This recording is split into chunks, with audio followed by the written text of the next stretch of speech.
All right. So Bismillah wal alhamdulillah wa salawat wa salam ala Rasulullah wa alihi wa sahbihi wa man wala. Assalamu alaikum wa rahmatullahi wa barakatuh, dear brothers and sisters and colleagues from all over the world. We're very honored and blessed by Allah Azza wa Jal to meet you all. And yes, next week is Eid, subhanAllah. So it's a very special days, these 10 days. So may Allah subhanahu wa ta'ala allow us to learn even more from our sacred tradition. And for all of those who are doing Hajj, may it be accepted for them, inshallah. And may Allah allow us to be united through the rituals of Hajj, inshallah ta'ala. It's a very special days for all of us. And we're very delighted to actually have a lecture today with the topic of tafakkur and contemplation, which is essentially something that we as Muslims should do on a daily basis, but particularly in these 10 days, which are very special days, it's even more important to have this with us in our hearts and in our minds. So today's lecture, dear brothers and sisters, will be about Tafakkur, Contemplating Nature with Dr. Samir Mahmoud. We're very honored to host Dr. Samir. We have hosted Dr. Samir throughout the years many times, and all of our members are very much asking for more lectures with Dr. Samir, inshallah. So thank you so much, Dr. Samir, for giving out of your precious time. So Bismillah ar-Rahman ar-Rahim. So as usual, we just go through the agenda of today, and we will go through some guidelines, and feel free to send your questions in the chat, and we will address them throughout the Q&As. Also, after the lecture, when we have the Q&As, we'll also share some resources then as well. So just let's recite Surah Al-Fatiha, inshallah. Bismillah ar-Rahman ar-Rahim. Alhamdulillah Rabbil Alameen. Ar-Rahman ar-Rahim. Malik yawmiddin. Iyyaka na'budu wa iyyaka nasta'in. Ihdina as-sirata al-mustaqim. Sirata alladhina an'amta alayhim ghayril maghdubi alayhim wa la dallin.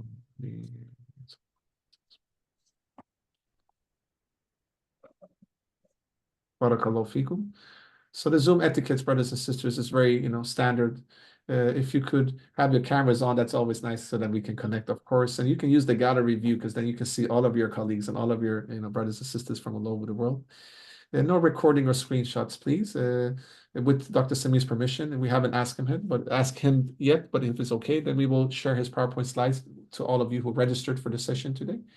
And the recording will be uploaded on ISIP's YouTube channel within a couple of days. And the link to the YouTube channel and other resources will be shared in the Zoom chat throughout the session. Rename yourself if you want, your name and your country. It's always nice to see the diversity amongst our members and all of our colleagues.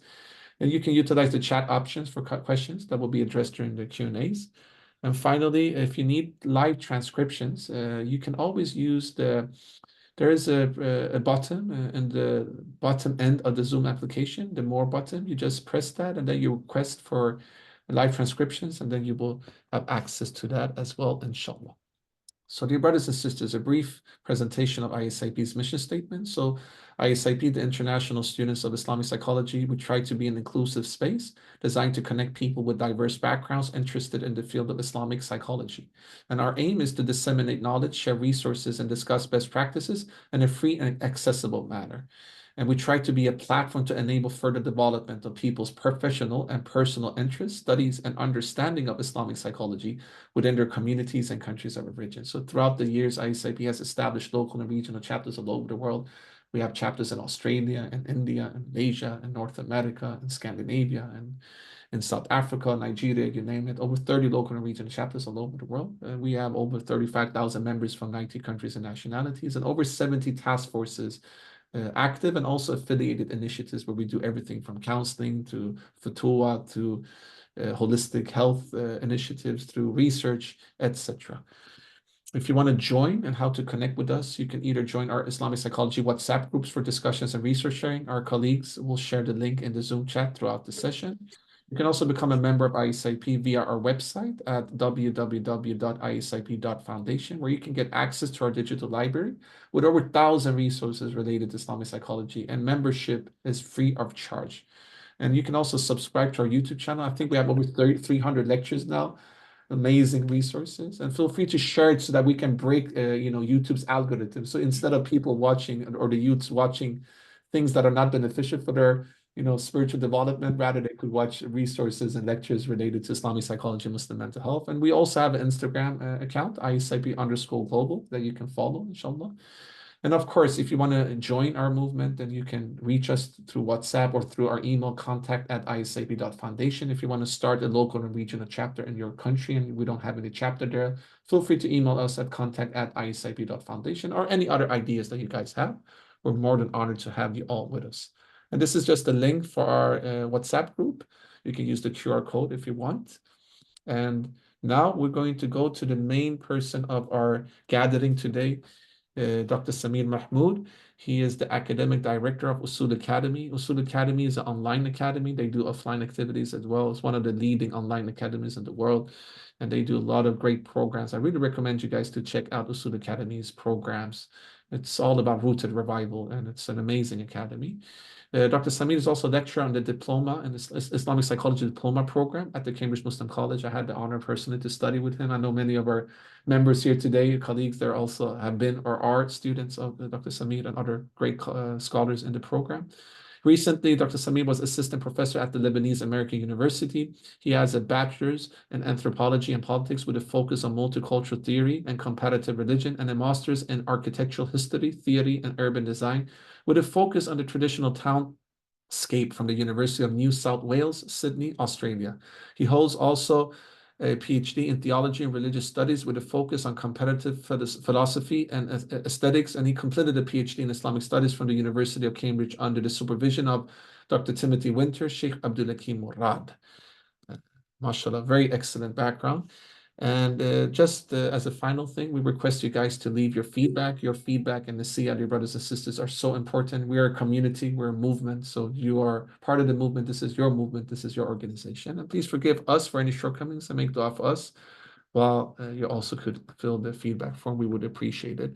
And don't forget, dear brothers and sisters, as I wanted to also mention that we're right now doing a summer series. It's called the IPRN series, the Islamic Psychology Research Network series. We started with the lecture with Professor Yasser Auda, and we will end with 4 other lectures throughout the summer with different scholars. And I hope you guys will benefit from it, inshallah. All right, without any further ado, Dr. Samir, welcome, and the floor is yours. We're very honored to have you with us and to learn from you, inshallah. Jazakallah khair. Welcome. Barakallahu fikum, Sayyid Jamaluddin, mashallah. Very generous introduction. You made me blush, alhamdulillah. Okay, so I'm going to share my screen, inshallah, and we can get started. Bismillah ar-Rahman ar-Rahim, wassalatu wassalamu ala ashrafil anbiya'i wal mursalin, Muhammad ibn Abdullah, afdal salatin wa taslim. Assalamu alaikum wa rahmatullahi wa barakatuh, everyone. Welcome to this session on Tafakkur, contemplating nature. Just a few things about to contextualize the talk. This is the first public talk I give on the topic of Tafakkur in this particular way. I've been spending most of this year reflecting on and trying to develop a project on Tafakkur, the practice of Tafakkur. And the context for that has been the trying to draw out of the classical Islamic tradition the resources we have on contemplating and appreciating the beauty of God's creation in nature. And then, more importantly, how can we make this theory and practice part of not only our everyday lives, but also part of our education system. So I work in the field of education, and I'm very interested in how can we cultivate a sense of tafakkur among high school students, and cultivate a love of nature in general, and help to recover a sense of perceiving nature as signs of God among children, but then by the time they get to high school, a more conscious, intentional practice of tafakkur. So this is the context of what I've been doing. It's part of a much larger project. And what I'm presenting to you here today is one piece of that project. Perhaps maybe in the near future, we can have a part 2 and part 3 of this particular series, because there are many different levels of depth and different aspects to this project. So inshallah, I hope you benefit from it and enjoy it, inshallah. So this is a first talk, an introduction, inshallah. So let's get started. The two books that I would recommend for anyone who wants to explore, before I define the term tafakkur itself, which we can translate as contemplation. And you can see in the title of both these books, which are very good resources in English, the word tafakkur is translated as contemplation. The first book is, of course, Imam al-Ghazali's Kitab al-Tafakkur, which is book 39 of the Ihya Ulumuddin, his revival of the religious sciences. The very excellent introduction by Sidi Muhammad Isawaili, a very good introduction to the topic of the contemplation in the Islamic tradition, tafakkur before Ghazali, and to a certain extent after Ghazali. The second book I would highly recommend as a good resource on the topic of tafakkur is Professor Malik Badri's book by the title Contemplation, an Islamic Psycho-Spiritual Study. It's gone through several editions. It first emerged or came out in Arabic, and then it was translated into English. And with the English introduction for this particular edition, there's a wonderful introduction by Jeremy Hensel Thomas, very insightful. So both Jeremy Hensel Thomas's introduction to Malik Badri's book and Muhammad Isawaili's introduction to Imam Ghazali's book are very excellent introductions in and of themselves, because they cover the whole topic in general, its history, the idea, etymologies, etc., etc. So I'm going to give you a glimpse of now in this particular presentation. I'm going to be focusing more on Malik Badri's book, because this particular book, Malik Badri was a well-known professor of Islamic psychology. He was one of the founding figures, pioneers in developing this field. And he looks at the topic of contemplation from a psycho-spiritual perspective, an Islamic psycho-spiritual perspective, which is very beneficial in not only explaining what classical tafakkur is, but also bringing it into constructive dialogue with contemporary theories and psychology and contemporary practices. So if you go through the book, you'll see that he references a lot of other contemporary authors and practices. He also engages quite critically with some of the founding fathers of 20th century psychology. So this presentation will be mainly based on the book on the left of the screen. Can you all see it? Yeah. In a future iteration, inshallah, I will dive deeper into Imam al-Ghazali's book. And also, throughout the presentation, I'll make reference to Ibn Qayyim al-Jawziyya's Madarij al-Salikin, which is also a wonderful text on the whole suluk, or the wayfaring towards God, which includes also practice of tafakkur. This is a table of content of the topics that I hope to cover in this presentation, inshallah, and I'm mindful of sticking to the time limit. But basically, I'm going to start with a very quick definition of the term tafakkur, then look at tafakkur in the Quran. And then I think it's important to look at what are the contemporary obstacles that we have to overcome if we are to relive, or if we are to see the world again the way in which the Quran invites us to see the world. Because let's face it, today, many of us, whether we are aware of it or not, are largely defined by very modern secular understandings of the world. And then, in the Islamic tradition, this fourth section, I didn't have time to complete, so the title is here. There's no content to this one. But in a future iteration, inshallah, I would like to do a kind of a survey focusing on Ghazali and Ibn al-Qayyim. But then I want to move on quickly to what Malik Badri calls the 4 stages of tafakkur. So he's really broken down the practice of tafakkur into 4 stages.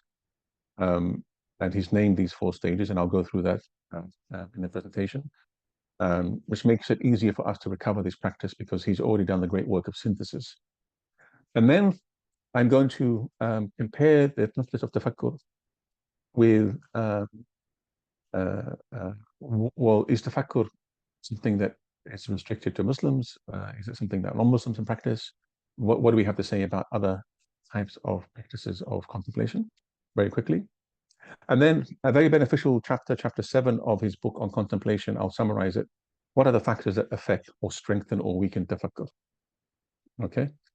Now, very quickly, the topic tafakkur itself, the notion of tafakkur, of contemplation, can cover a wide range of possible topics. One could reflect on death. One could contemplate a work of art. One could contemplate one's own self. But what I want to focus on here, the examples I want to give, focus on nature. For a very simple reason, is because I think we're so out of sync with the natural world that we need to recover our connection to it. Shaykh Abdal Hakim Murad had this wonderful term that he uses in one of his books. He says the modern human being suffers what he calls nature deficit. We suffer from a disease, if you want, or a disorder called nature deficit.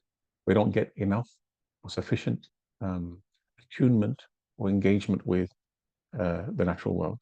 And by the natural world here, I don't mean just the trees in the background, the mountains. Nature itself, from the smallest molecule all the way up to the largest nebula or galaxy, right? The natural world in its vastness, inshallah. So what do you mean by the term tafakkur?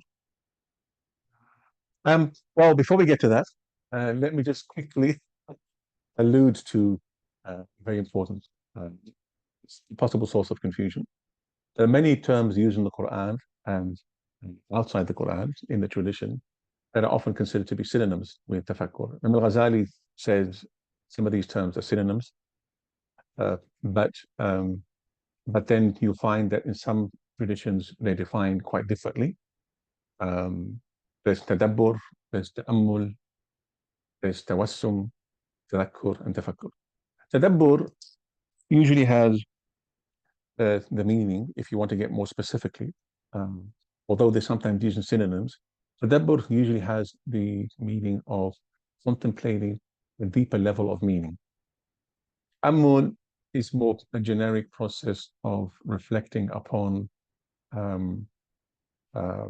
in a more kind of a general sense.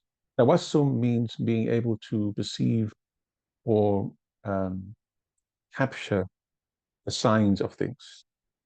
So the signs of God in the external creation, as it were.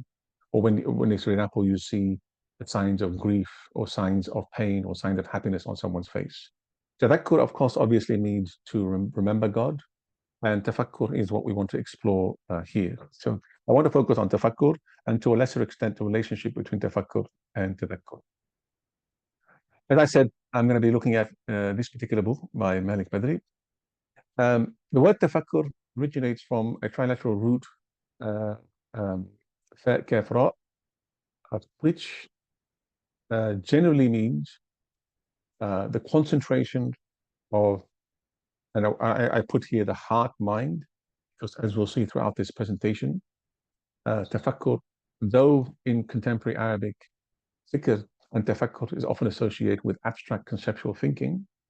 Tafakkur in the Quran and in the etymology of the word is a type of deep cognitive or deep reflection, contemplation that involves every aspect of our being. So that's why I put here concentration of the heart mind, uncover inner meanings or truths or evidences, dala'il, of something usually linked to the unseen. So the Quran uses the term tafakkur not in the general sense of to think about in any generic sense, but tafakkur is the type of spiritual cognitive thinking that involves the heart and mind and our entire being, that leads to uncovering deeper meanings and truths and evidences about reality that point to God. That's the way in which the Quran uses it, and that's the way we're going to be using it here. And any violence done to this meaning of the word, when we try to reduce tafakkur and fikr to just a purely cognitive process, or purely mental phenomenon, or purely conceptual abstract process, or purely logical process, then we're doing violence to the term itself and abusing the Quranic term. So the Quran is very rich in the way it understands this term. Badri defines it as tafakkur is a cognitive spiritual activity in which the rational mind and our emotions and our spirit are combined. I would add also even our body, because you can't exercise tafakkur without looking out and perceiving the natural world in the first place. As such, although this form of meditative contemplation involves deep thinking and reflection, it is necessarily spiritual in nature. Right? So that's very, very important aspect of tafakkur. Jeremy Hensel Thomas has this wonderful, in the introduction to the book, paragraph where he says, the higher cognitive faculty of tafakkur may therefore be envisaged as encompassing such faculties as tadabbur, deep pondering, and tawassum, observation and understanding of the signs of nature, and is directly linked to the development of higher insightful faculties of perception, which is referred to in the Quran as albab, lub, albab, as the Quran refers to it, or seeing with the heart. As such, it goes far deeper than the logical and analytical processes involved in critical thinking, since its prime orientation is the development of spiritual awareness or remembrance and consciousness of God. So I think this is a very comprehensive definition. And in its highest function, tafakkur would probably include all those terms we looked at earlier: tadabbur, ammul, tawassum, and tadakkur. So tafakkur is kind of a, let's say, meta term that includes all of the above. Now, if we look at the Quran, we and the way it uses the term tafakkur, we'll see that it invites us to something quite radically different from what we're used to today. And in order to recover a Quranic worldview, we really have to tease out from the Quran and the classical Islamic tradition a number of ways of viewing reality that we need to recover if we are to be able to recover the practice of tafakkur.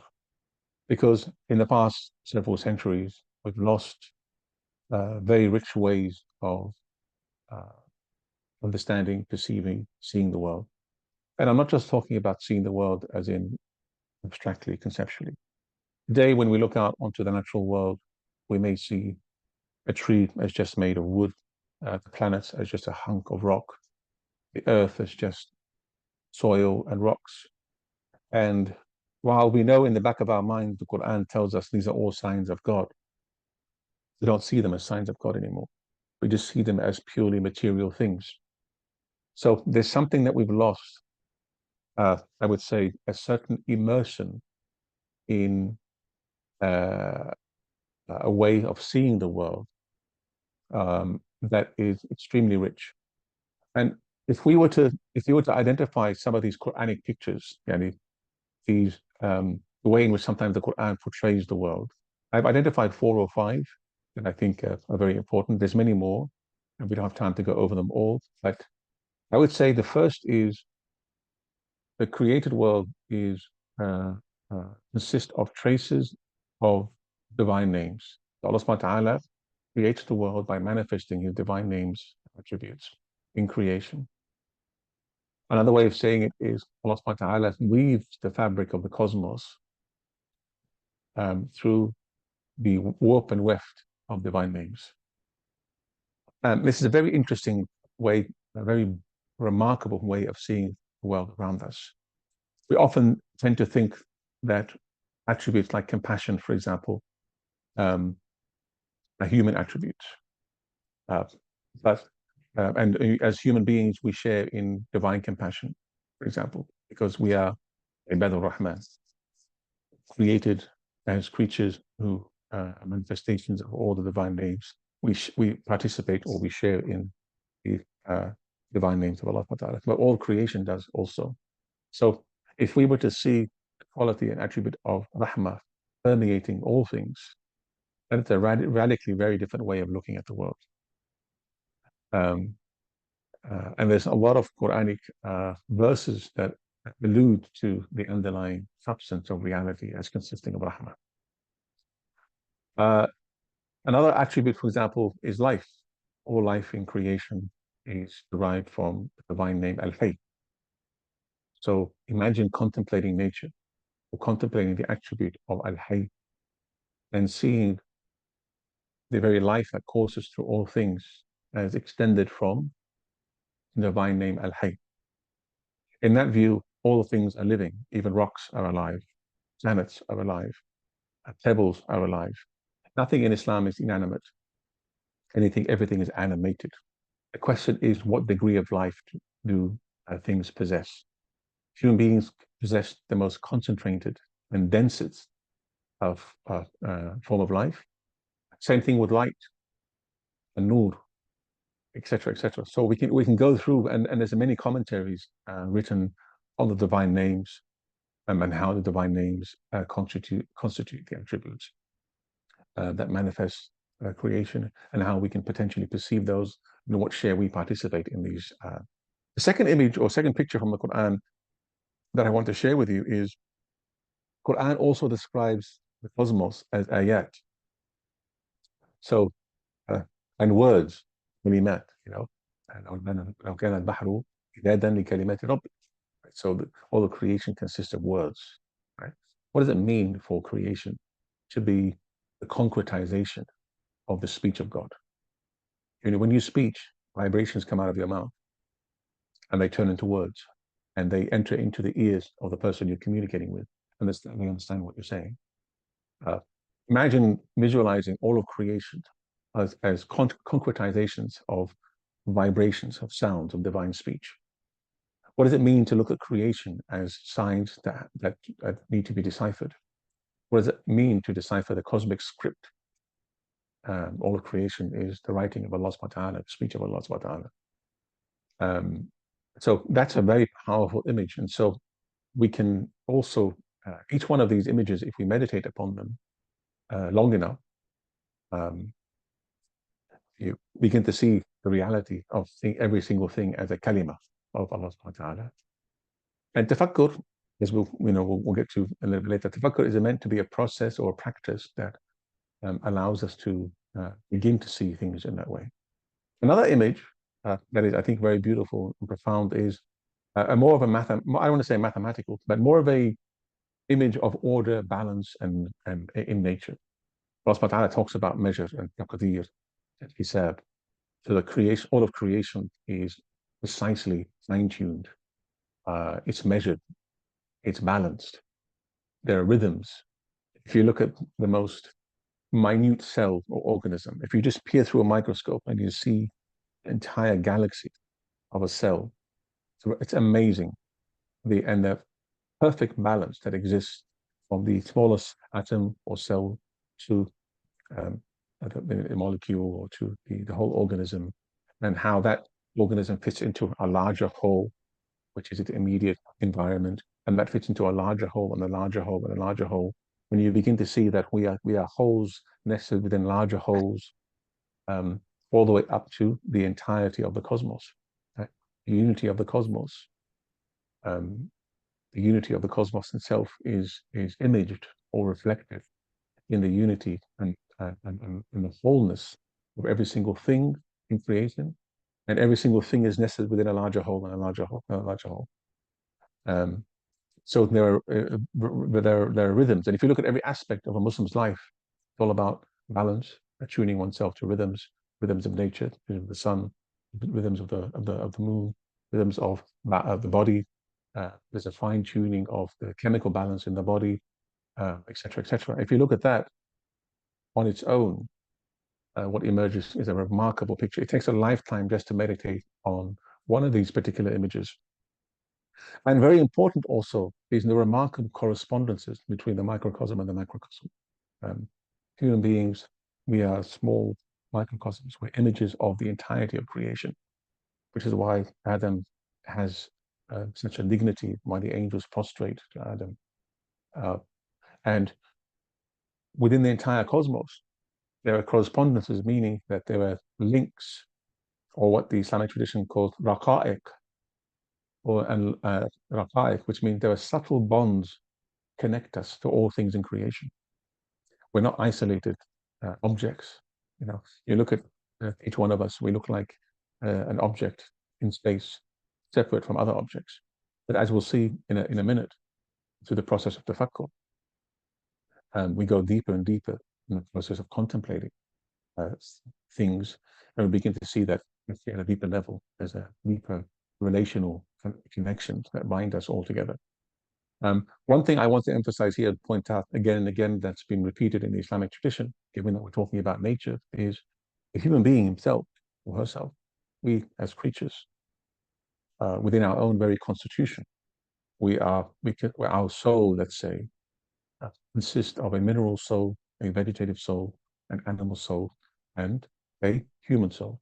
They're not different types of souls, they're different aspects of the same soul, which means that there is within us, within our physical constitution or our mineral aspect, we have a direct connection with the mineral kingdom, with all the minerals out there in the world. Within us, we have a vegetative soul. A vegetative soul is that part of our inner being that governs the growth of our body, its healing, and other functions, right? Metabolism, etc. So these processes that exist within us, this vegetative dimension to our reality, corresponds to the vegetative kingdom in the external world. And so we have within us the very forces, the very life forces that govern the growth of the natural vegetative kingdom. We have those very forces operating within us. We have an animal soul, which means within our very being, we have the same life forces course through all the animals in the animal kingdom. That's why, we are supposed to transcend these aspects of ourselves, because our true nature is, our dignified higher nature is the human soul. That's what defines us. But each other aspect of ourselves, the mineral side to us, which connects us to the mineral kingdom, the vegetative side of us, which connects us to the vegetative world, the animal side of us, which connects us to animals, and the human, which is the highest, every aspect has to be in balance. And there's a whole theory of medicine in the Islamic tradition on balancing these different aspects of ourselves. So we're not going to get into detail here, but the theory of correspondences, microcosm, macrocosm, is extremely important. And this is just one way in which our inner reality corresponds to outer reality. And many scholars tell us, in some reflections on the mysteries of prayer, for example, we are told that all the positions of all the kingdoms exist within the prayer. So when you stand up erect like this, facing the Qibla, you're standing in a dignified human position, where the only creatures that stand up erect on their hind legs, on two legs, in a dignified way, with the head way above the spine, the only creature in existence is the human being. Right? So when you stand in your salat, you're standing in that human position. When you bend over in ruku', you're bending over in a very type of animal position. All animals have an inclined spine, or they exist on a four legs, and none of them are erect. When we make sujood, we're performing a movement in and along the earth, like plant kingdom. And when we sit in a julus position, which is a very stable, solid position, it reflects the position of the stability of rocks, stones. So you'll find in everything we do, the movements that we do, and in inner movements of the life forces within us, there are these deep connections between us and the wider creation of Allah subhanahu wa ta'ala. And so when we are in tune with that aspect of ourselves, like the vegetative life forces within us, it makes us in greater tune with the natural world around us. And when we are in better tune, when we are better attuned to the natural world, as when you walk in a forest or something, the vegetable kingdom, for example, you'll find that the very power of the life forces that we connect with in the vegetative kingdom out there enliven those very same forces within us. That's why we feel often peace and alive, and our well-being increases when we walk around in nature. We can kind of allude to those in more in a later talk, inshallah. But the last thing I want to mention here is the importance of recovering in the Islamic tradition what is called a view of existence or reality that consists of multiple levels. So there's the physical world around us, but above that there are other worlds in the unseen, and we cannot fully understand the world around us purely from the perspective of the world around us. Yani, مثلا, we can't fully understand the physical world from purely physical perspective, because the physical perspective is encased or nested within higher spiritual reality, which is encased within a higher spiritual reality. And so we need to understand, when we ask ourselves, I want to understand the physical world, the question becomes, okay, there is an adequate form of knowledge that corresponds to the physical world, and there's a specific methodology we need to adopt to understand the physical world. And we can't apply the methods of studying the physical world to the spiritual world. Each world is an ontological reality on its own, and to each one there corresponds its unique form of knowledge and its unique method. And this is really, really important. Otherwise, we commit the grave error that many secular and materialists commit today, which is applying a form of knowledge and a method developed for the study of physical phenomena in order to study non-physical phenomena, right? Each one has its adequate form of knowledge and methods. Okay, so once we understand that we really need to recover many of these Quranic pictures of the nature of reality, we come now to reflect, maybe perhaps, I give a few examples. There's over 20 or 24 verses in the Quran that explicitly use the word tafakkur or yatafakkarun. I'm not going to quote them all, it's just giving a few examples here. But just to show you that many of these verses refer either to nature, like this one here. I'm not going to read out the verse itself, but it refers to mountains and rivers, day, night, and daytime and nighttime. And the Quran refers to them as signs that we need to contemplate. So here you have an invitation to contemplate the signs in nature. There are other also, Allah subhanahu wa ta'ala asks us to reflect upon parables. So parable is derived from nature, but the Quran is inviting us to contemplate this parable derived from nature. And where it says the parable of the present life is like water that we cause to descend from heaven. It mingled with the plants of the earth until from which you eat, humanity and flocks, until when the earth took its ornaments and was decorated, and its people thought that truly they are the ones who have power over it. Our command approached it by nighttime or by daytime, then we made it double, etc. to the end of the verse. So this is the Quran inviting us to reflect on a parable that derived from nature. And also, once again here, sometimes the Quran asks us and invites us to reflect on ourselves also. The Quranic verse that I want to focus on for this presentation, obviously all the other ones deserve their own commentaries, but the one I think that captures a very remarkable understanding of the process of tafakkur is this particular verse here. إن في خلق السماوات والأرض واختلاف الليل والنهار لآيات لأولي الألباب الذين يذكرون الله قياما وقعودا وعلى جنوبهم ويتفكرون في خلق السماوات والأرض ربنا ما خلقت هذا باطلا سبحانك قنا عذاب النار. Truly in the creation of the heavens and the earth and the alteration of nighttime and daytime, there are signs. For whom? The ulil albab. The translator here translated as those with intuition. One could say those who have a heart, or those who have a kernel. Those who remember. Who are these? Are the ones who remember God while upright, while sitting, while on their sides, when they reflect on or contemplate the creation of the heavens and the earth.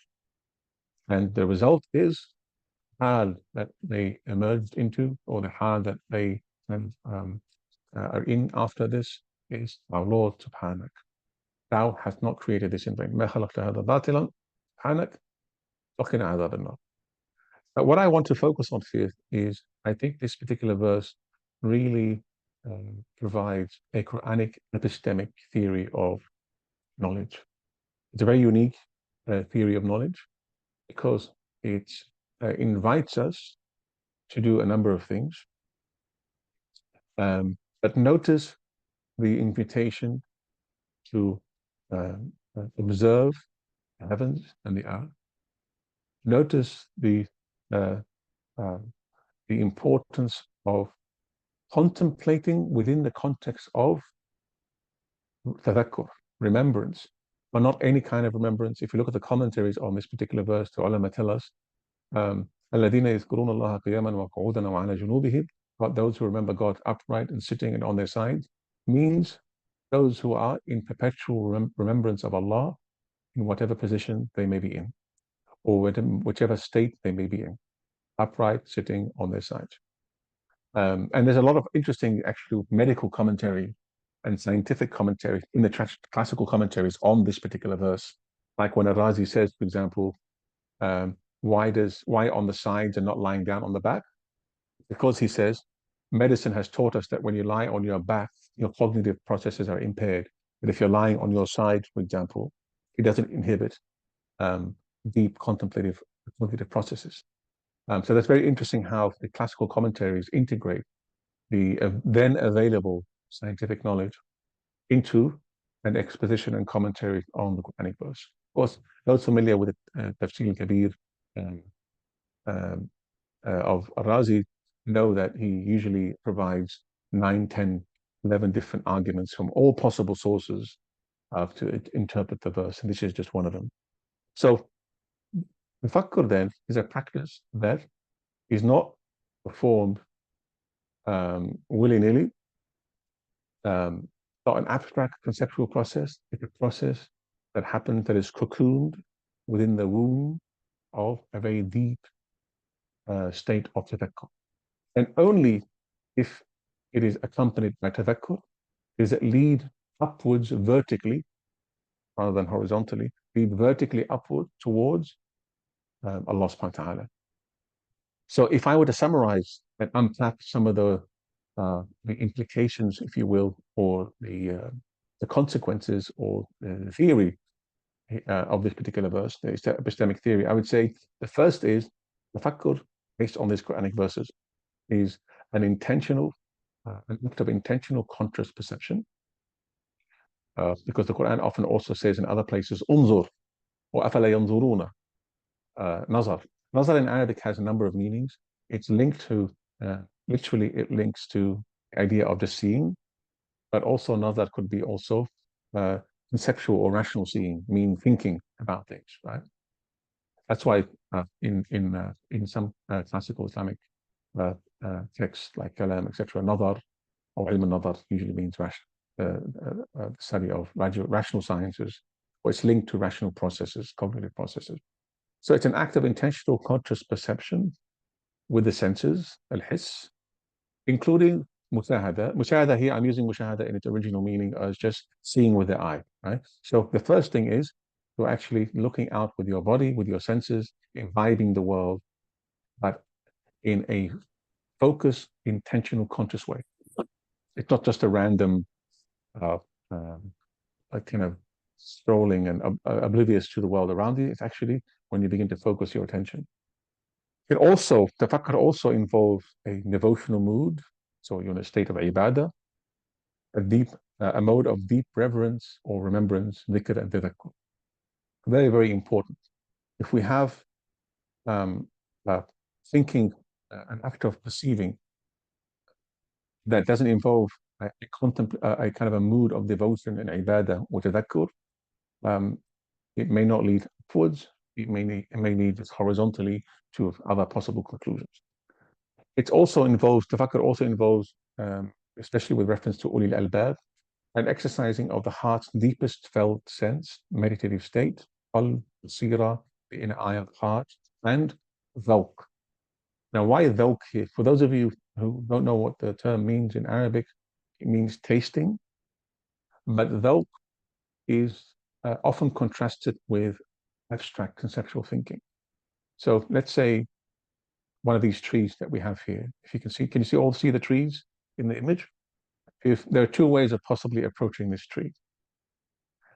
I might approach it conceptually and abstractly by saying this tree belongs to this species of trees and categorize it with all these neat botanical abstract categorizations. And I can possibly even tell you the chemical composition of the tree, etc., etc. Right? That's a very detached, very conceptual, very rational, very neat, category oriented way of approaching the tree. There's another way of approaching the tree, which is to plunge into the tree. You might say to me, what do you mean plunge into the tree? Am I actually supposed to dive into the tree? Of course not. And please don't do this at home. It's not a physical plunging of the tree, but Volk is an approach to the nature of a phenomenon, not by detaching yourself from it, abstractly and conceptually, where you move away from it. Volk is when you move into and begin to taste experientially the reality of the thing. Let me give you an example. Tasting. When you taste something, what do? Let's say you have a strawberry. And for all those who like fruits out there, this is the way you eat a strawberry. You don't just put the whole thing in your mouth. You slice it up into thin slices and you taste each one on your tongue and you savor it. Mark my word, you multiply the strawberries' enjoyment tenfold. What happens when you taste something is the thing you're perceiving becomes one with you. You become one with the thing. That's why the scholars use the word dhawq, man dhaqa arafa. He or she who tastes knows, right? Because tasting something, experiencing it, and you might say to me, well, what do you mean experience a tree? How can I experience a tree? We're going to get to that in a minute. But experiencing the reality of the tree is very different from attaching yourself to an abstract category and through some kind of intellectual gymnastics or textbook botanical studies that you've done at school. Say, this tree belongs to this species grows in these countries, these are the chemical composition. You've actually said nothing about the tree. Absolutely nothing about the reality of the tree, right? So Tafakkur invites you to what we might call today a participatory, experiential understanding of the thing, right? Of the thing. And I'll explain that a little bit more a little bit later. The other important thing about tafakkur is it's a deploying of the intellect, cognition, and intuition. There's aql involved, there's yaqilun, the Quran says afala yaqilun. But it's a deployment of our intellect in its highest capacity, in conjunction with and in harmony with every other aspect of our being. It's not the intellect hijacking your being, sitting in the driver's seat and ignoring the heart, ignoring your body, ignoring your deepest felt sense, and saying, I'm going to approach the world through pure rational analysis, which is what the modern world does. Right? It's the use of your cognitive intellectual faculties, but in a particular harmony with all your other aspect of your being. Which leads to, as the original title of Malik Badr's book in Arabic, Tafakkur min al-mushahada ila shuhud, it's the original title of his book. It leads to a shuhud, a witnessing, a seeing. Basically, a seeing of God, as we say in English, seeing God everywhere, right? Seeing God everywhere. Because ultimately, that's the most fundamental underlying reality of all things. That ultimately everything points to one. But the point is for you is to see things like that, not think about things like that. If I were to say to you, the signs of God are everywhere, everything's pointing to Him. Mentally, you might say, yes, I agree with that. But how many of us can actually say, I've seen it? And the point is to see it and experience it. And that's what the Tafakkur invites us to. And once you experience something like that, its reality is so yaqini, nothing can cast doubt. But as long as you remain within the conceptual abstract space, anyone can cast doubt into you, because someone that's smarter, who has more experience manipulating concepts and ideas, can cast doubt into your mind. But if it becomes an experiential reality, no one can.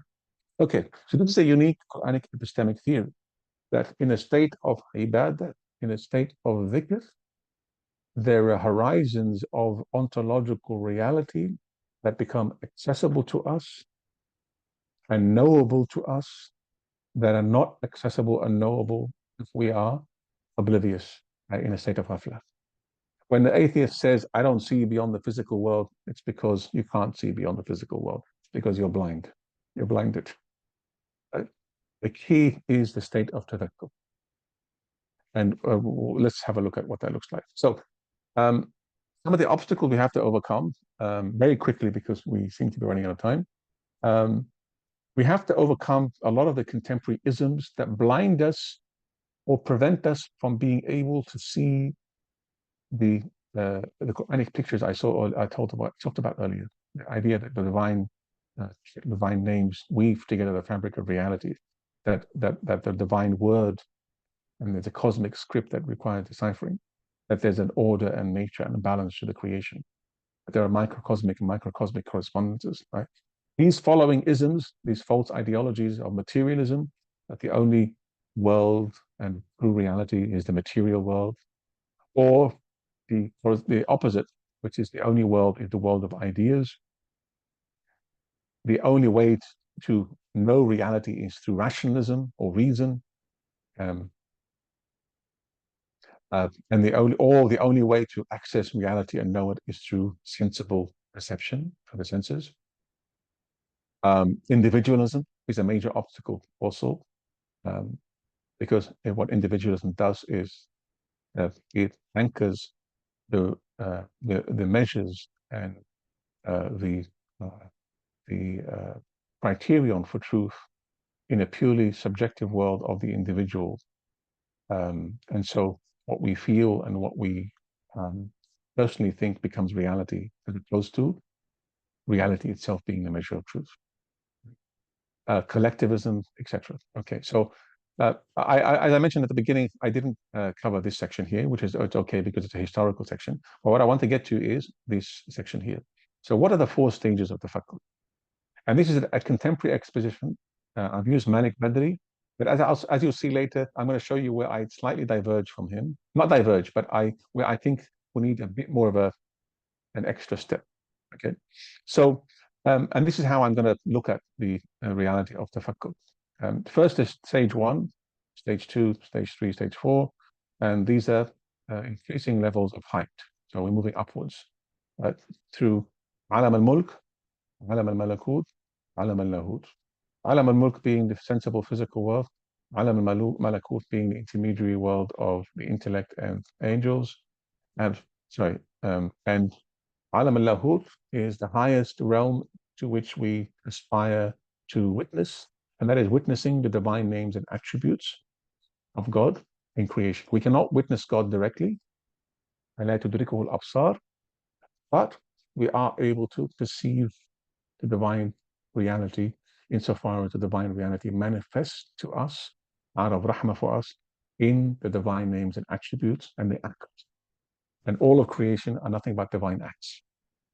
And all of creation are nothing but divine attributes. Okay, so let's have a look at the first stage, stage 1. So if you look at the stage 1 at the bottom, Malik Badri calls sensory perception. And this stage is very important.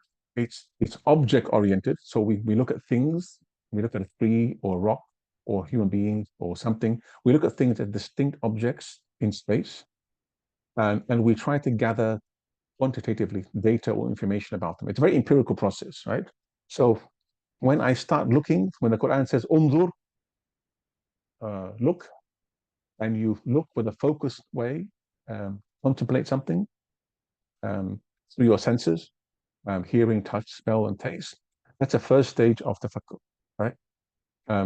And this is still a preconceptual level. So you're looking at things, but you're not yet deeply thinking about it. You're just noticing things, right? And you may want to cultivate this step and take your time with it by looking at the tree, looking at a rock, looking at a landscape, and really observing very closely the essential qualities of it, and focusing on it. Because only when you start focusing on it, its external reality, can you then penetrate into its deeper reality. And you find a lot of Arabic poetry and a lot of Sufi poetry and a lot of uh, Persian poetry is uh, nothing but a crystallization of these deep, profound observations of the physical world, or of a garden, or of a plant, or of water, etc. So we have a lot of precedents in Islamic history of looking at and appreciating the purely sensory quality of the world around us. And if you look at for example, the poetry of Shaykh Abdal Hakim Murad, for example, 16th, 17th century Damascus, it's all about the gardens in Damascus. It's a preconceptual level, as I said, because you're really focusing on the empirical phenomenon in front of you.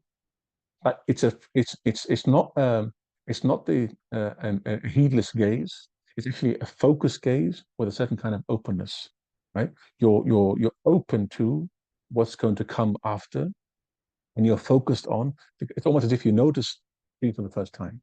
You've ever had that experience? You walk past something, a garden, a familiar place, so many times, right? That when you notice it for the first time, and you really uh, focus your attention on it, this is what we're talking about as the first stage, right? You've isolated it, and you perceive things as distinct, as separate, apart from the world of other objects. Now, for some people, this process doesn't take very long. For some people, it's very short and quick. But a second stage, what Malik Badri calls aesthetic appreciation, starts when a person takes a closer look at the data, the thing that you're looking at, and you start inspecting it at a deeper level. SubhanAllah. You think about, look at its beauty, look at its proportions. You're appreciating its color. You're appreciating its particular position vis-a-vis other objects. You begin to really appreciate the beauty of it, and it arouses a whole range of feelings within you, a deep sense of appreciation, delicate feelings, powerful passions.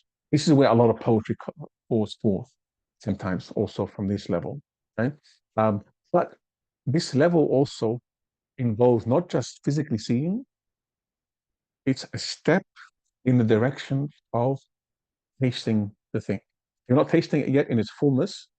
In Arabic, we use the word dhawq in two senses: to have a sense of fine, refined taste, so you have a taste for the beautiful things, and dhawq in a deeper sense, in the Sufi sense, as participating in the reality of something by tasting it. It's like saying, I know honey is sweet because I read about it, or I've tasted honey and I know it's sweet because I've tasted it. They're very different, right? We're talking about tasting reality here, right? And this level requires also a certain degree of exercising our khayal, our imagination, right? So why khayal? We often think, and this is the unfortunate thing about the modern world, and which is something that I think many contemporary Muslims have adopted.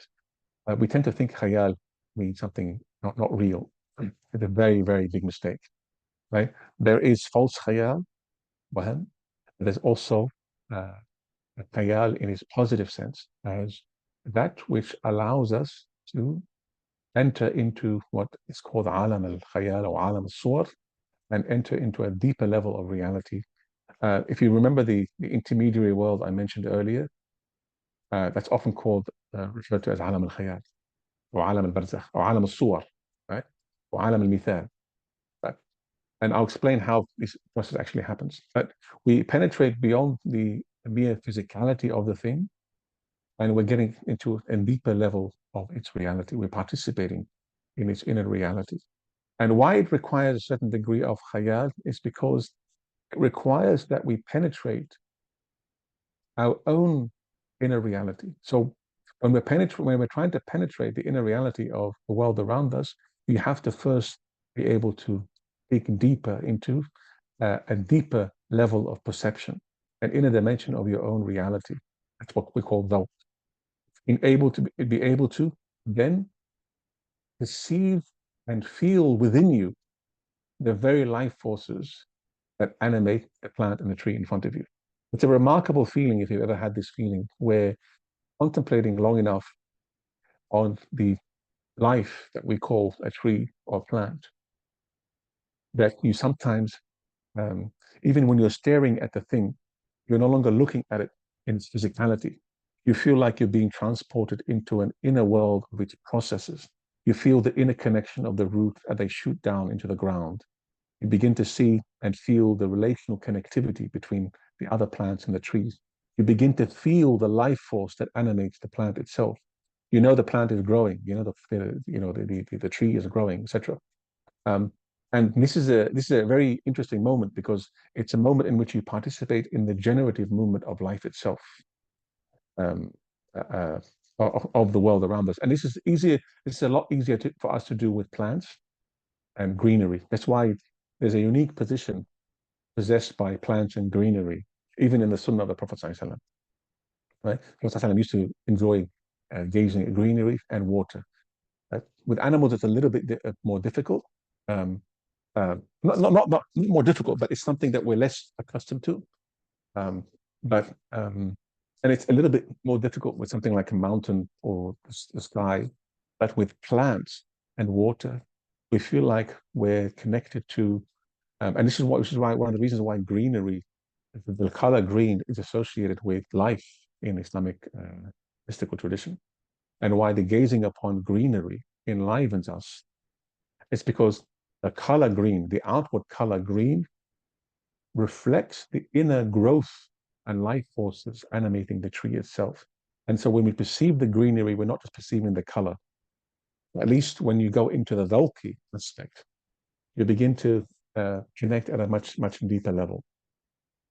At a much deeper level. And if you read a lot of the poetry about plants and roses and etc., you begin to see that the faculty, the Dhalki faculty of the mystic writing the poetry is not talking about the outward appearance of it. He seems to be moving with the very movement of the inner life of the plant itself. Okay, all right. The next stage, stage 3, this is a very important one because now we're moving into what Madri calls the direction of God consciousness. So the stage 3 of Tafakkur he calls awe-inspiring contemplation. And that's when we're able to penetrate now beyond the life forces that animate this tree and not see al-hayat, life itself, but begin to connect it to al-hay. The third stage is when the mediator, so the meditator, crosses the boundary between the created objects and of contemplation and its creator. He or she is then carried away by feelings of submission to an appreciation of the one who brought the appreciated object of contemplation, as well as everything else in this universe, into being because of the meditator's realization that there is nothing in existence save God and what he has originated. Okay?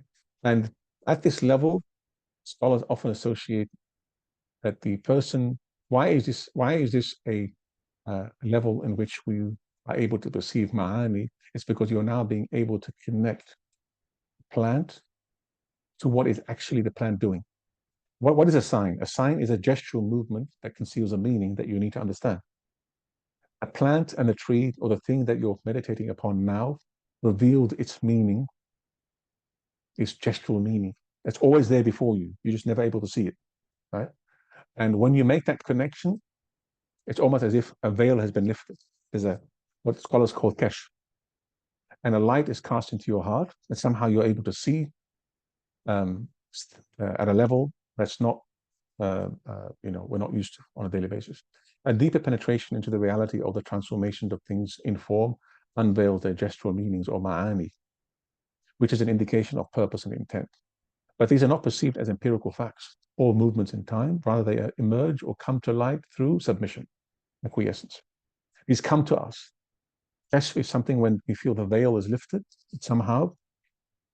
And this is the first, stage 3 is the first stage in the 4 stages where you're making a direct connection you're making a direct connection between a thing and God and Allah. Now, like I said earlier, these 4 stages may happen quickly. We're talking about them as stages, but they may take, a long time, or you may be stuck at one for a while, or they may happen very quickly depending on how used you are how used you are to the process of tafakkur. And the last is shuhud, is when this refined meditation is repeated and reinforced again and again and again in the context of tadakkur. It leads the worshipper to shuhud. Here, the spiritual feelings associated with the previous stage become part of your nature, and it makes you more loving towards and fearful of God and His sublime attributes. These feelings continually experienced are beyond verbal description. You can never really fully do justice to the shuhudi experience. And scholars tell us that when you have a shuhudi experience, in the same way that when you first saw the plant for the first time, or you first saw the landscape for the first time, a shuhud experience is also something you can't describe because it doesn't resemble anything you've ever seen. Right? It's a mode of shuhud or witnessing, i.e., witnessing God in all things or seeing God everywhere. Wherever you turn, there is the face of God. Right? This is the shuhudi experience that I was talking about. Now, Malik Badi doesn't get into too much detail about the uh, uh, how to cultivate these practices. So these are practices, right? So you have to really, inshallah, in Spain, I'm going to Spain in the summer to do a summer school, and we'll be talking about more about some practical aspects of this at Zahara International Summer School. But here in this presentation, we don't have time to get into, but each one of these is an experiential journey and component. Now, these are some quotes from Ibn al-Qayyim, from Madarij al-Salikin, about this particular stage. They're quoted in Malik Badri's book. So what happens at this level of shuhud? The gate to witnessing the greatness of God and the scene of sovereignty are opened before him. He sees that all the cosmic changes and the affairs of existence are in the hands of the Almighty One. You literally witness, everything cascading from and to Allah. Then you observe the signs of the holder of good and evil, creation of livelihood, resurrection and death. Then if his eye notices any part of creation, it would lead him or her to the Creator and to the contemplation of the Creator's attributes. This is where you literally begin to see all life as nothing but the life of Allah. All the rahmah in creation as nothing but the rahmah of Allah. All rizq coming from the tree towards you, or the plants, or the water as nothing but something issuing forth from Allah subhanahu wa ta'ala. The Quran is remarkable when it always says, وَمَا رَمَيْتَ إِذْ رَمَيْتَ وَلَكِنَّ اللَّهَ رَمَى. People often criticize and say, what do you mean? I shot that arrow, not Allah. Right? You may have shot the arrow, your secondary cause, but the Quran always reminds us of the only true reality and the only true cause in creation, nothing but God.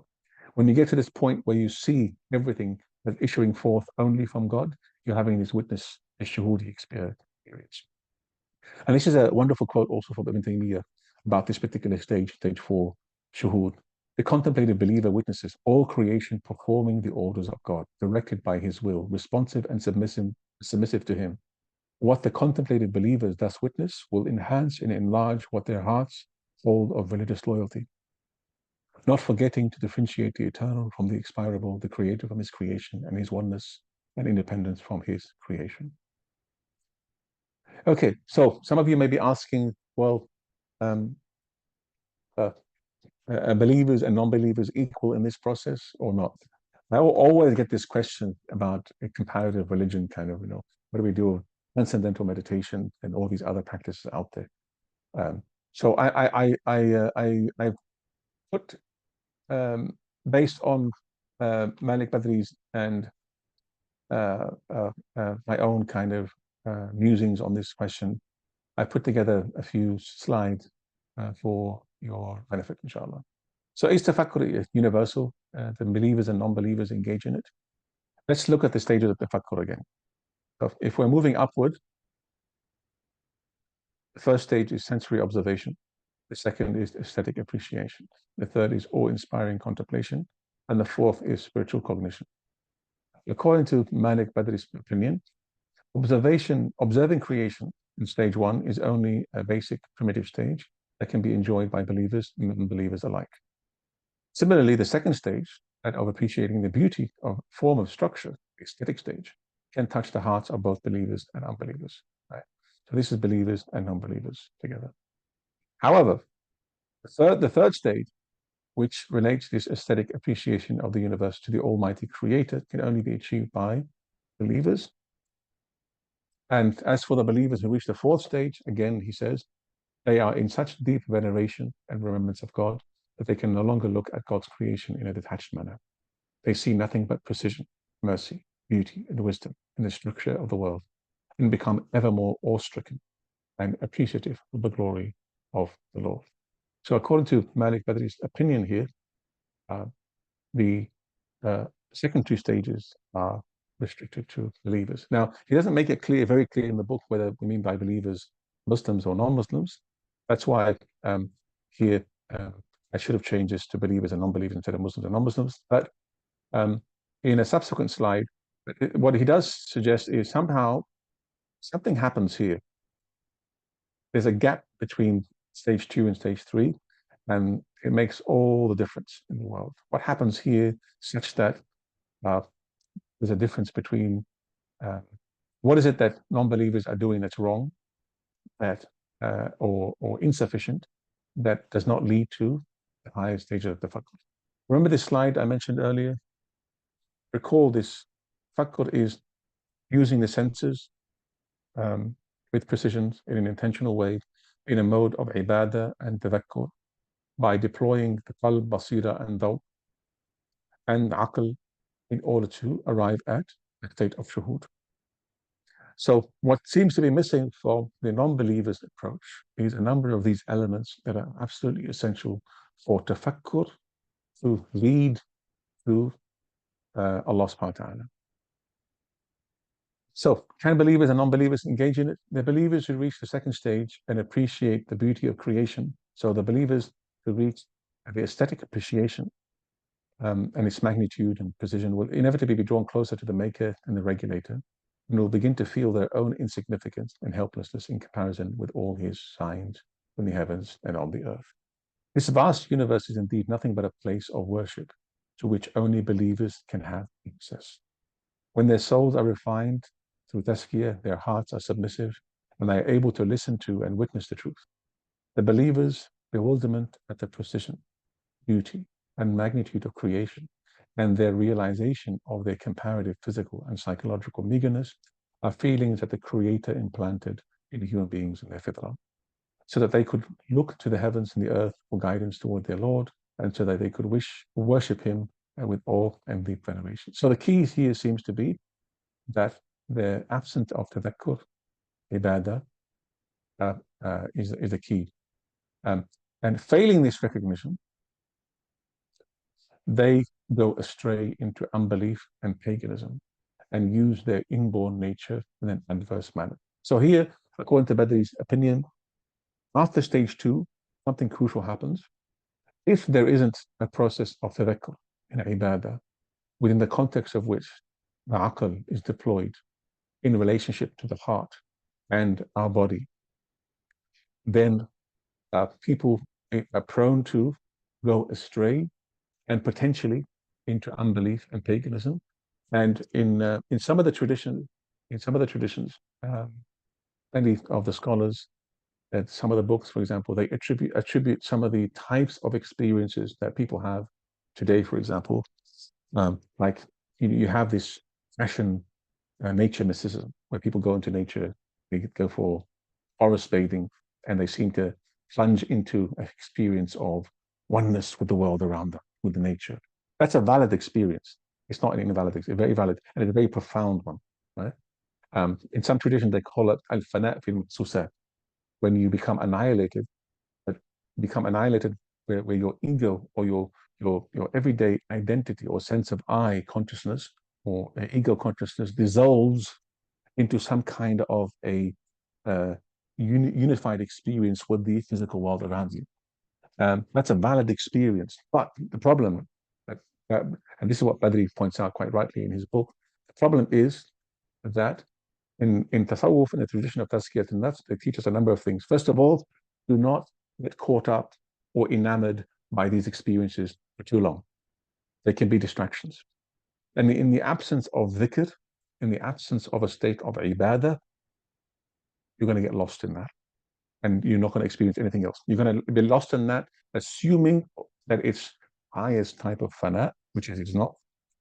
And because you're not on a trajectory that's moving upwards, you're going to be drowning in a horizontal sea of your own unitive experience with nature. Nature mysticism is the lowest type of experience on the way to God.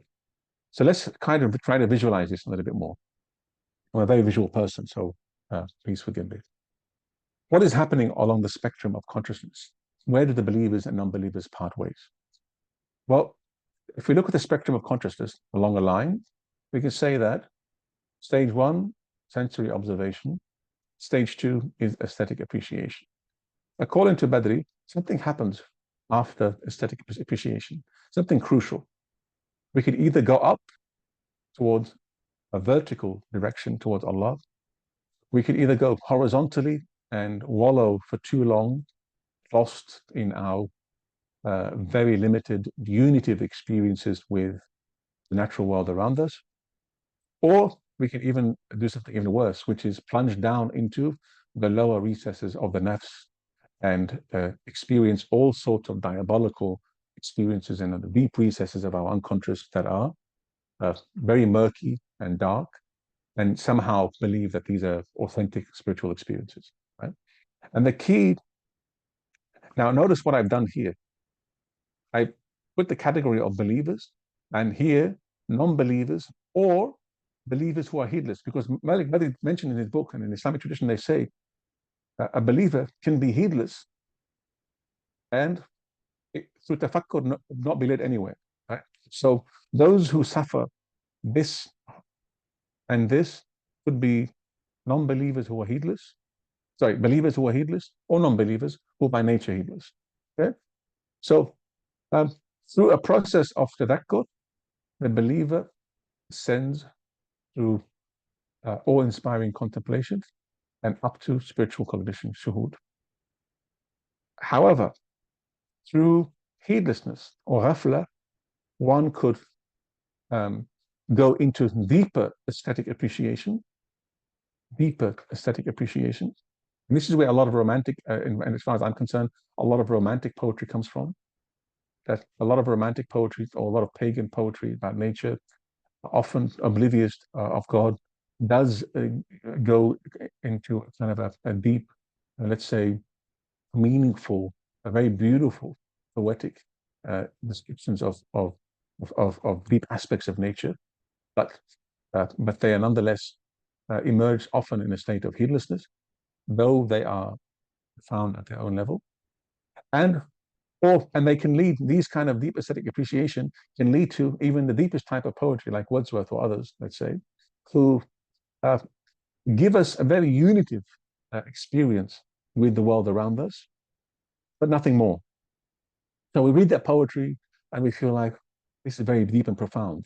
But a Muslim always thinks, hang on a minute, I've read this poetry from cover to cover, and what hasn't even been mentioned once in the book.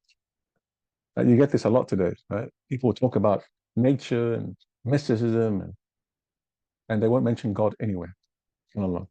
So what these people are doing, as far as I can see, is they are plunging into deeper experiences, but it's taking them along a horizontal journey through the depths of the sensible world rather than vertically upwards through the other worlds, right?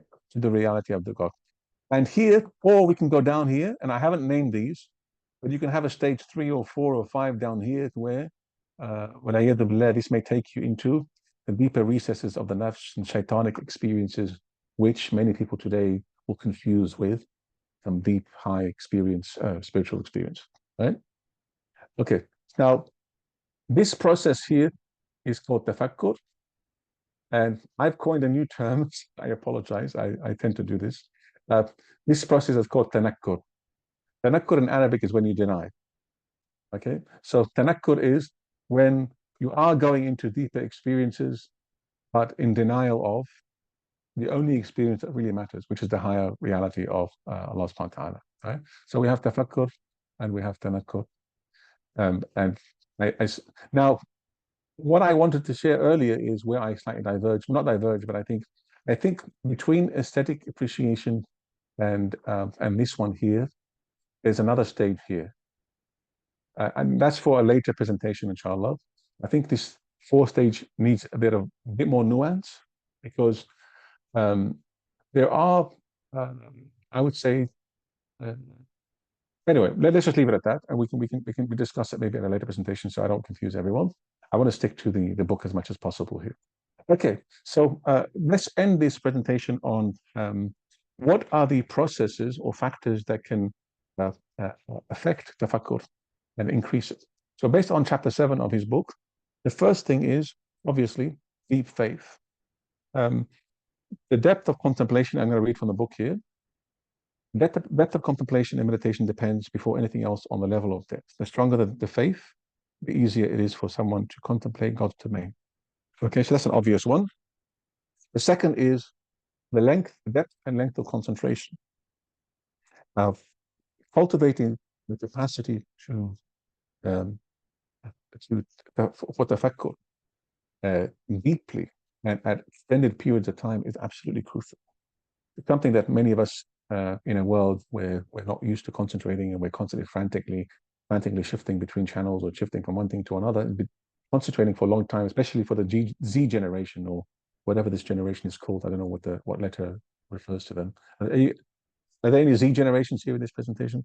Anyway, the Z generation, concentration becomes extremely difficult. But here, something interesting Dr. Badri mentioned is naturally for introverts, the reticular formation reticular formation of the nervous system magnifies the nervous signals sent by the various sense organs to the brain. So basically what he's saying is introverts have a stronger capacity for depth and length of concentration because it comes naturally to them, as opposed to extroverts. And this is where I think in the book he's really bringing together classical psychology and spirituality with contemporary medical theory, etc. Emotional and mental state of the contemplator is extremely important. So here in the book, he points out on several occasions how if you're afflicted with anxiety, depression, obsession, hypochondria, or any other psychological disease or disorder, it cannot be expected sometimes to contemplate or achieve higher degrees of concentration. It does affect you. It doesn't exclude it. It doesn't prevent it entirely, but it does affect it. And the reason why I think he's mentioning this is because we really have to be mindful of addressing these issues because they are important. Environmental factors are also important. For instance, a Muslim who has a kind and dutiful partner who teaches Quranic interpretation at university several hours a week, and who lives in a country where all requirements of comfortable living are provided, will find that everything in his or her environment encourages perseverance in contemplation and meditation, right? Influence of culture is extremely important also, where you grow up and how you've been reared. And, if you've never been if you live in a very artificial environment and you've never cultivated the practice of contemplating nature, it becomes difficult to do. Culture plays a very role. Believers' knowledge of the subject of contemplation also. This is a really, really important one. I think this is where I really urge everyone out there, all of you. Look, you can meditate and exercise tafakkur on the Quran and bypass all this and go straight connect with Allah subhanahu wa ta'ala. The mercy of Allah subhanahu wa ta'ala is that He's given us a book that we can understand, the Quran, because we often don't understand the book of creation. But the gems and mysteries of the book of creation will be lost to you. Right? So people might be thinking, oh, if I can't contemplate nature, does that mean I can't contemplate God? No, of course not. You can. You do your tasbih and your Quran. But the gems and treasures of creation will be lost to you. Because Allah subhanahu wa ta'ala tells us, that there are treasures there. Now, Malik Badri is saying, if you want to deepen your understanding and appreciation and the fruits of tafakkur, the more you know about the natural world. So if you're a biologist who knows the miracles of cells, you'll be looking at them in a way very different from someone like myself who doesn't know much about them. An astronomer who knows so much about the stars, right? That knowledge can be, not always, but can be a remarkable boost to contemplation because you're already engaging at a level of understanding of the physical world around you at a level of depth that most people don't have. That's why I urge people today we Muslims really have to engage in all the ulum of the world, because the ulum, though contemporary science is partially flawed in its approaches, it overstretches its capacity. You know, it can only explain certain things, it makes claims beyond its capacity. Nonetheless, there's an immense benefit if you are able to go beyond these epistemological errors. There's an immense body of knowledge about the miracle of the natural world that we can appreciate. And because if you look at Kitab al-Ajaib fi al-Hikmah fi Khuluqat Allah subhanahu wa ta'ala, a wonderful text by Imam al-Ghazali. If you read it, it's written by a pious, mystic servant of Allah who's familiarized himself with all the ulum of his time, all the physical science of his time. When he describes embryology, it's the latest embryological knowledge available at his time. When he describes the animal kingdom, birds, ants, species, this is someone who studied thoroughly all the disciplines of his time in order to develop a deep appreciation for the wisdom of God in his creation. So it's very important that we do so. Moving on very quickly to good example and influence of people around you also helps us cultivate contemplation. So having people around you, a sheikh or a friend or people who are contemplatives themselves, improves your capacity for. An eighth one, he mentions the nature of the object of contemplation is a really important one, because he says, you know, contemplating nature is different from contemplating, let's say, for example, death. So these are important factors also. The last one, a very important one, is he says sometimes your over familiarity with an object may be a veil rather than an opening, right? And you may need to see things from a different perspective. And this is where I come. A lot of contemporary Muslim friends of mine who have a very, very narrow materialistic way of looking at something, even though they're very deeply familiar with that physical phenomenon. It's an obstacle because they're not able to dislodge themselves from that materialistic way of looking. So it becomes potentially an obstacle. I'm going to leave it at that, inshallah. In the book, Malik Badri had this wonderful equation. Depth of contemplation is a function of all these factors together, right? Okay, all right. I'll leave it at that, inshallah. Thank you for listening. If there are any questions, I think we have a few minutes for Q&A. Like I said, inshallah, in a second iteration of this presentation, there'll be more of a more concrete examples, drawing on nature more concretely. I thought I had to give this introduction to frame what is tafakkur and what do we need to do to recover this practice. And perhaps in a second iteration, inshallah, we can introduce something more practical, inshallah. Barakallahu feekum for listening. Assalamu alaikum. Barakallahu feekum. Jazakallah khairan, Dr. Samir. Thank you so much for this amazing presentation. I think I speak for behalf of all of our participants today, all of our colleagues, brothers and sisters, that we really thoroughly enjoyed it. So please, round of a digital applause or physical applause, or however you would like to applaud to Dr. Samir's amazing presentation, allowing us to reflect upon our sacred tradition of tafakkur and contemplation. Dr. Samir, a lot of people are asking for the workshop and retreat you guys are doing at the Zahara and Orchiba in south of Spain. Which dates are it again, if you remember?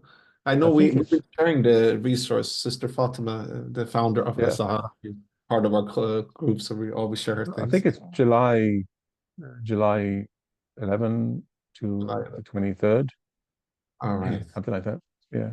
So inshallah, Jazakallah khair for Dr. Sami, really appreciate it. So we will share the information, the poster. I think there's a poster. We will share it in all of our groups, inshallah, for all of you to benefit. Even when we email to all of you who registered to the lecture today with Dr. Samir, we will also add this venue for all of you who would like to come and physically connect with Dr. Samir and do some practices of tafakkur live. Dr. Samir, thank you so much. It was such a joy to listen to it. We have a couple of questions. I'm mindful of your time. It's very late in Australia, so maybe 5 minutes. What do you say, Dr. Samir? Is that okay for you? That's right. I'm used to it. So there's a few questions we can. All right. I don't track. Time is an illusion, either. Time is an illusion. Alhamdulillah, man. I agree with you, by the way. Alhamdulillah. Thank you. So Dr. Samir, Sister Selma, she's asking, it seems that the ancient practice of Islamic illuminative arts gives us the tools to put tawakkul into practice, which was common through historical guilds and the Sufi orders. Perhaps we can reclaim these practices in our respective fields of networks. Any thoughts about that? I'm not sure I got the question. Where is it? Is it in the chat? It's so many questions and so many reflections in the chat. So essentially, I Um, can add it to the chat if you want. yeah, can you just add it to the chat so I can read it because I All don't. right, no problem. I'll do it immediately now. So essentially, this is the question, Dr. Samir. The ancient practice of Islamic illuminative arts gives us the tool to tawakkul into practice. Tawakkul, which was common throughout historical. Yes, I don't understand the question to be honest. If you can just we can reframe it because it seems that ancient. What do you mean by So it was, tafakkur? You mean? shall I, Sister Sema? We usually don't open up microphones because it will take so much of our time. That's why we'd love to hear your voices. So very briefly, Sister, if you want to explain your question, you can unmute yourself. No, it's just very briefly. I found the lecture quite interesting, and I'm studying Islamic illuminative arts, and there's like a lot of tawakkul practices there. So it's like a practical application on how tawakkul could be applied in our lives. And you know, in the past it was through Sufi orders, which we don't have now much. So how can we, you know, embody that in our fields of study? But it was more of a thought maybe than a question. Thank you. Oh, okay.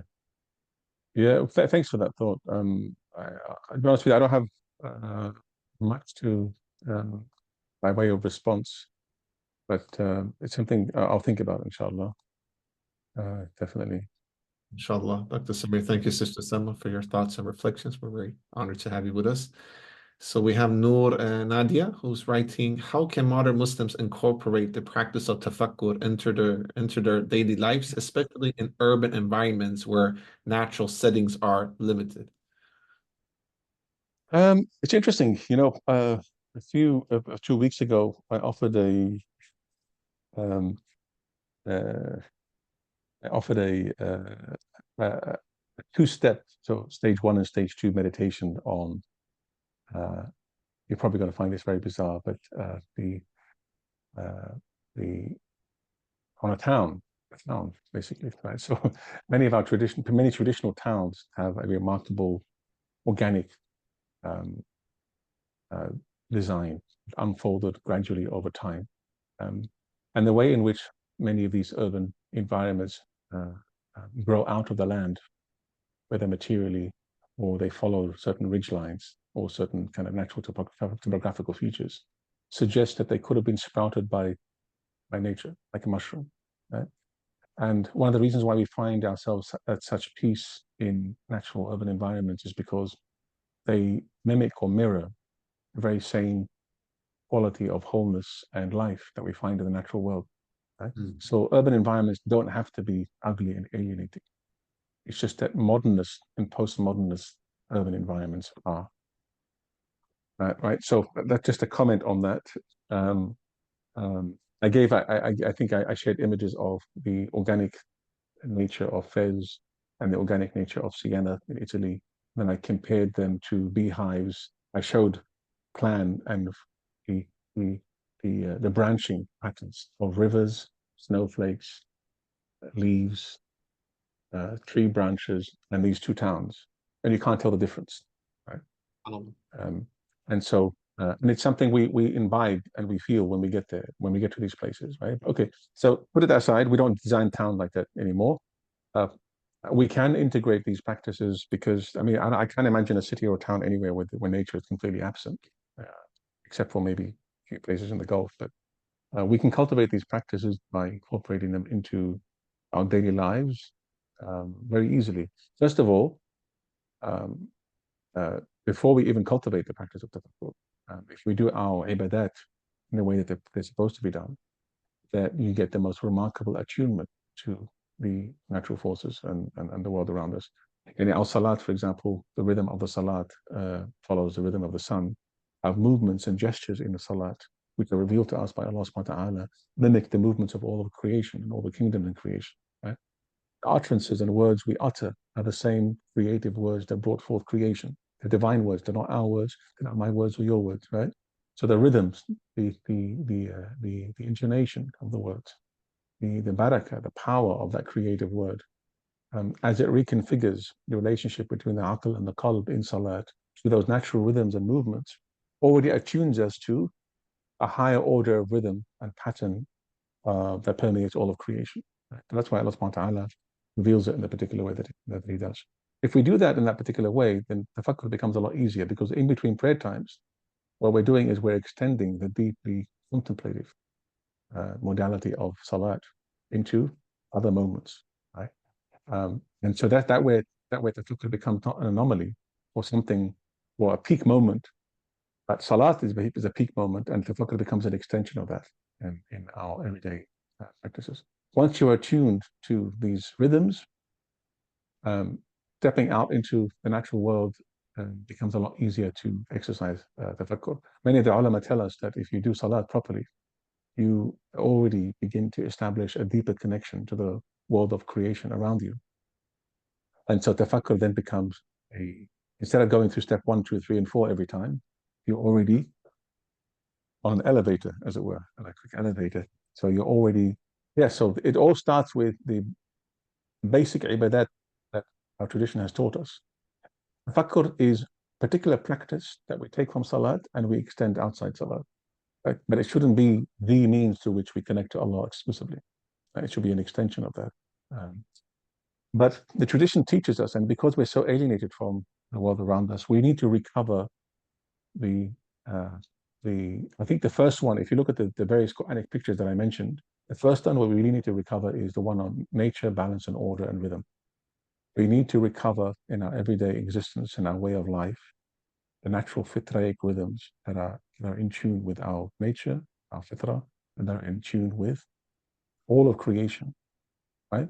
Because if we're in tune with creation, we're not in tune with anonymous matter. We're in tune with divine acts as they unfold in creation. When I attune myself to the sun or the moon and its movements, I'm not attuning myself to the sun and the moon. I'm attuning myself to that which manifests and that which drives and that which puts into motion the movements of the sun and the moon, which are the divine acts. Right? The difference between the Muslim and the pagan is the pagan looks at the sun and sees nothing beyond that. The Muslim sees the sun as a symbol and a sign of that who is truly acting and manifesting through all creation. Right? That's one of the differences between the Muslim and the pagan. And cultivating these practices today, the Sufi tradition is rich. And someone mentioned at the beginning that Sufi orders, they're less perhaps than they were before, but there's thousands of them everywhere. So cultivating this through maybe perhaps learning from a sheikh or learning from those who have experience doing tafakkur. One of the things I like about Malik Badri is he doesn't say it in so many words, but he's saying, look, for those who don't have access to a sheikh and don't have access to, I'm providing something as clear as possible, as accessible as possible. And even another text that I taught last year by Shaykh Abdal Hakim Murad, Maratib al-Nafs, he says as much in the book. He says, this is a book, if you no longer have a sheikh, this is a book that can substitute, or not substitute, but if you find yourself somewhere with no access to a sheikh, this is the closest you can get to some good guidance. And the book mentions in there some of the ideas that I was talking about today in a different form. So I hope you found this helpful. But salat is the key. Salat is the key. And yeah. Doctor, thank you so much. I was thinking about if you could briefly just explain the difference or the commonality between tafakkur and muraqabah. Is it like tafakkur is something that could be outwardly, even though it's inwardly as well, and muraqabah is only inwardly? Or could you just tell us what are the commonalities? Yeah, look, tafakkur, the way tafakkur is often used is, I would say muraqabah is a practice that can be subsumed by tafakkur, in the sense that muraqabah is the act of inwardly observing the movement of one's inner life. Right? That's all that is. And that's definitely an important component in tafakkur, because if you go to stage 2, And I was going to suggest that between stage 2 and stage 3, there's an intermediary stage where you begin to, in your inner life, you begin to notice that the inner processes that are unfolding within you are tuned to the inner processes that are unfolding within the life force that animates the natural world. And that kind of synchronization, or that kind of harmony between the inner and the outer, I would say is an intermediary stage that Badri doesn't talk about. And that is something that is possible for the Muslim and non-Muslim, the believer and non-believer. But beyond that, requires the practice of tafakkur, to lift one from that lower. Just at that stage, you begin to, remember the example I gave you earlier, when you see the plan of Fez or Siena, and you begin to see that the natural organic unfolding of a town resembles the same pattern of the natural organic unfolding of a snowflake or a tree or a river. You begin to see at different scales of creation a deep found connection and unity, right? That's a very profound experience. Ibn Arabi says in one of his books, the first mystical experience he ever had is he was on a hunting expedition. And all of a sudden, he found that he was one with the flock of wild donkeys, such that he was able to see himself through the eyes of a donkey. He was no longer in himself only. He became almost a fanat in the things that he was seeing. That's the first mystical experience he had, or something along those lines. And that's now people today who have that experience think they become one with God, and you can't really talk to them anymore because they're somehow accomplished mystics. But no, it isn't. It's a very, very basic experience, but a very profound one. But it only bears its full fruits if it's understood and appreciated within the context of the larger unity of creation itself. If you just fixate and stop at that level, you get lost in it, and that leads to all sorts of sacralizations of nature as God, and the kind of errors of paganism. So, what was the question again, Sayyid Jamaluddin? I think you explained it very well, Dr. Samir. Thank you. I was just asking, what is the difference between tafakkur and muraqabah, in a sense? Oh yeah, yes. I mean, as far as I understand, that is a difference. Muraqabah is just that inward observation. MashaAllah, thank you so much. Because I mean, it's used a lot nowadays, like specifically in the Islamic psychology movement, and when people are practicing different spiritual practices, that tend to sometimes these terminologies tend to intertwine. So it's good to get that explanation. Thank you so much, Dr. Samir. Last question. I'm sorry, brothers and sisters. There's so many questions that are lovely. And inshallah, we will invite Dr. Samir soon to do part 2 and part 3. If you guys want part 2, part 3, please raise your digital hands, because we need to know. All right, it's a lot of hands there, Dr. Samir. So alhamdulillah rabbil alameen. Please check the other lecture that we did actually about dream interpretation in the Islamic tradition with Dr. Samir as well. If Sister Tree or Sister Fatima could share that link, inshallah, that would be great. So Dr. Samir, we know that you're also very much expert in architecture and in history of architecture. So there's a question here with regard to, it's also from Sister Noor. Given your expertise in architectural history and urban design, could you discuss the role of natural elements in traditional Islamic urban landscapes and their importance in fostering a contemplative mindset? Yes. So not to promote the book, but in a new book that came out, Green Theology, edited by Leila Damiri and Tim Winter, Shaykh Abdal Hakim Murad. There's a chapter I have in there on towards a theology of the built environment. And in there, I discuss one of the sections of the chapter. I discuss natural elements. But basically, the thing about natural elements, whether it's the natural elements in a town or a building, is that the natural elements evoke deep and profound images and memories and recollections that touch the most archaic aspects of our being. Natural materials also show duration and time. An old stone building ages with grace. An old stone building in its very materiality itself connects us to earthiness. It grounds us. It connects us to the earth, our origin from which we are made. It connects us to humility, right? But it ages with grace, which means it shows the entire duration of its life visibly. It concretizes time. A steel building ruts and rots and rusts, right? Synthetic materials decompose. They don't age. They don't show you time. They show you its fragmentation and collapse, right? So human beings, we need to experience natural materials, partly because we are made of these natural materials, right? And partly because these natural materials are earthly symbols of otherworldly realities. The water in this world, the water in this world is an earthly image and symbol or concretization of water, a watery reality in the unseen world. So Allah subhanahu wa ta'ala says, كَانَهَا عَرْشُهُ عَلَى الْمَاءِ. His throne was upon the waters. It's not the physical water we have, right? But the physical water is an image of that primordial, formless water in the unseen world. And so when we connect to water here, we're connecting to something that connects us to the unseen. When we connect to earth here, we're connecting to something in the unseen. When we connect to light, we're connecting to something in the unseen, right? All these natural elements.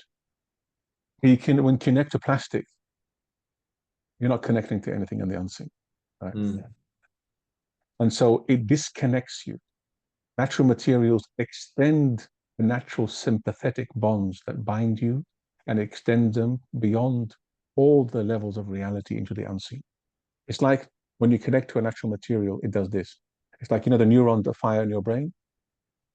There are neurons or sympathetic bonds and connections that fire across the universe and the cosmos and the various worlds that connect you, right? I mean, have you ever been around water? You know, you walk into a mosque, you hear the trickling of water. It begins to purify your mind automatically, right? Near a river. What is water?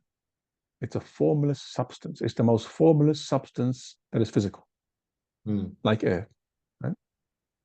There's a mystery to water that's remarkable. And we still can't explain why it heals us, right? So these natural materials, and that's why, and I don't want to get into all mystical and whatnot, but there's something to be said for the natural elements, and the four elements, you know, earth, water, fire or light, air, etc.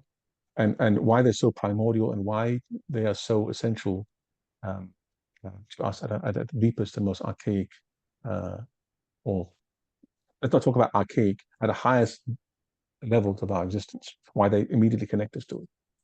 Right? In water, you become watery. What does that mean? I don't know, Right. Dr. On Earth, on Earth and next to certain, well, you know, I used to teach architecture, and I used to have the students write pieces on diving. Okay? I would have them dive in the water or swim underwater and describe the experience. You can't think of your worries or your problems underwater, nor do you think of yourself as a distinct I or ego identity underwater. In water, you become watery. You dissolve with the watery substance around you. It's a psychological experience, a very profound one. But there's something very primordial about that, which we can get into maybe in a later presentation on the natural elements. But it's very important. Very important area. Yeah. Amazing. SubhanAllah. Dr. Samir, it's such a joy to listen to. I always say it's like baklava to the heart and to the mind and to the soul. May Allah subhanahu wa ta'ala preserve you, inshallah. May Allah subhanahu wa ta'ala allow us to learn from your, knowledge. And we're really looking forward for this book as well. Please advise us when it's published so that we it's can already share. out. It's already out. Green Theology. Green Theology. All right. So, brothers and sisters, Green Theology. I mean, we don't want to support Amazon anymore, so I don't know where we can buy it. So maybe you can give us details of where we can buy it. So maybe Warda Books, they're great in Singapore, if they have it, or other. You've shared the link in the chat. All right. If you want to get a copy of the book. It's there. Just share it with me, Dr. Samir. So we will share the link to the book. Either you take it from here. Oh, sorry. Yeah, it's already. We will share it through all of you who registered for the session today, brothers and sisters. We will share the link to the recording plus the resources, the retreat that Dr. Samir will be part of at the Zahara. We will share that one as well, and also the book, link to the book of this new Green Theology. A round of applause to our amazing teacher, Dr. Samir. We're very honored to learn from you, inshallah. We're going to reach out to you to part 2, part 3, part 4, maybe part 10, 15, 20. We would love to just be with you in the journey of tafakkur and contemplation. And Samir, thank you so much once more for giving out of your precious time. I know it's very late in Australia, and it's been a very enjoyable and a lecture filled with a lot of things that really nurtures us as Muslims and also as Islamic psychology practitioners and as students and as scholars. I think we all appreciate both the works that you've done in interpreting the works of our scholars in the past, but also your own interpretations and contributions has been very valuable. Jazakallah khairan, Dr. Samir. Barakallah fikum. Nice to see you Honored again. to have you. Thank you for giving Thank out you of for time. everyone. Barakallah We love fikum. you Thank for the you sake of everyone for Allah. joining. Jazakallah khairan. Inshallah. Assalamu alaikum.